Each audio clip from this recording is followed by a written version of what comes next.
Warga Patisi TV. Soban penpau ya ka jing sosi kebekrau kamtam ha ka jing du no ka jung ya i late Dr. Didi Lapang ibadai i menteri rangba barim jong ka jala ka jungi ha ka khat arterik hadin bangayo e kubor boro iladap daga jing sosi bat ka jing solingo namar ba i Dr. Didi Lapang di way naki riu pau kumat ibalano senyang sibun ba kikam nagam ta ka jela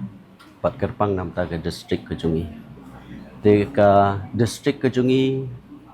hakba niron santali ki konsensi hakba ma i ilami khmat ya ka nongpo konsensi but ngilai sibun ba ya ka jingno senyang kejungi omdai tang hak konsensi kejungi haki way ki konsensi ki badan hak district nang ta kumjuru ya ka jela hi borok way te kede ka jingdu ka bakrau hadu kata kata ka bang ngo bang ngin ma su banyo bat kum unong mi khmat naka jirang konsensi manga ringkat bat ki nong kersan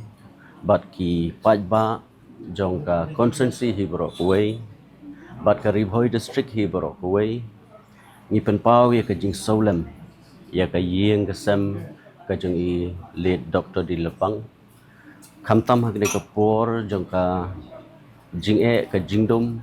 ka bon ka ya ka yeng ka sem ni penpau ka jing kblai ban i kit bok kerweng ba i kong ba ki khun ki siu ka jung i kin nang yo ya ki jing ka khu ba ki jing ko jing kha haki yeng ki sem ka jung ki te kum unong mi khmat ubanga ngalayo bani kendu yai Dr. Didi Lapang ka experience ka ba hadien mangala job ya election ngalayo banwan ni kendu hani po yeng banwan ban ai khublei lane banyo bani kendu banya panjungmut lang nei but ngasutu hi i Dr. Didi Lapang idai real crowd uba umju tengkai but idon ru ekamen sim kumno ban ai jungmut lang yangi kamtam ki barang dai haka stage ka baningkong ki banang mi ban syakri ki pajba but ijuong ngakan mau ki kentien namla su ban kelat ki kentien ka bai laong yoi nga haba phikit ikene ka kam trei hok 3 minut bat ken mau yo blai kita ki kentien ki ba syok jungmut pa hanga haba